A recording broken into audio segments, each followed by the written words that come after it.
நானும் என் மச்சான் சின்னசாமியும் நகமும் சரிய மாதிரி ஒன்னாதான் இருப்போம், ஒரே தட்டுல தான் சாப்பிடுவோம், ஒன்னாதான் தூங்குவோம், ஒன்னாதான் ஊர் சுத்துவோம். அது மட்டுமா ஸ்கூல் போகும்போது கூட நாங்க ஒன்னாதான் படிச்சோம். அவன் 8வது, நான் 6வது. நாங்க 2 பேரும் அதுல கூட டிஃபரெண்ட் வரக்கூடாது, ஒரே புக்கை தான் வச்சு படிச்சோம். எப்படி கல்யாணம் முன்னாலும் ஒரே பொண்ணு தான் வெட்டிக்குவீங்களோ? அப்படி ஒருத்தி வந்து எங்களை 2 பேர்த்தையும் பிரிச்சிடக்கூடாதாண்டா. என் மச்சான நான் இன்ன வரைக்கும் கல்யாணம் பண்ணாம இருக்கும். எங்களை எந்த சக்தியாலும் பிரிக்க முடியாது. ஆஹா, சங்க வேற ஊதிட்டானுங்களே. ஏன் மச்சான் இந்த டைம் ஆகுது உன் டீம் ஜெயிக்குமா?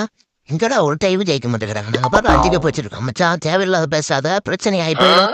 அது பிரச்சனை ஆயிடுமா? வாடா மூக்க கூத்துற. என்னது மூக்க கூத்துறியா? வாடா இன்னைக்கு நீயே நானும் பார்ப்போம். போடு shoe shoe shoe shoe shoe shoe shoe shoe. இனிமே மூஞ்சிலே மலிக்காதா. 1 month later விளையாட்டா பார்க்காம விபரீதமா பார்த்ததுனால எனக்கு என் மச்சானுக்கு சண்டை. விளையாடுறவங்க என்னவோ சந்தோஷமா தான் இருக்கான். வேடிக்கை பார்க்க நம்ம தான் வெட்டுப்பூத்துல போய் முடிக்கிறது. இப்ப பாரு டீ குடி குடு காசு.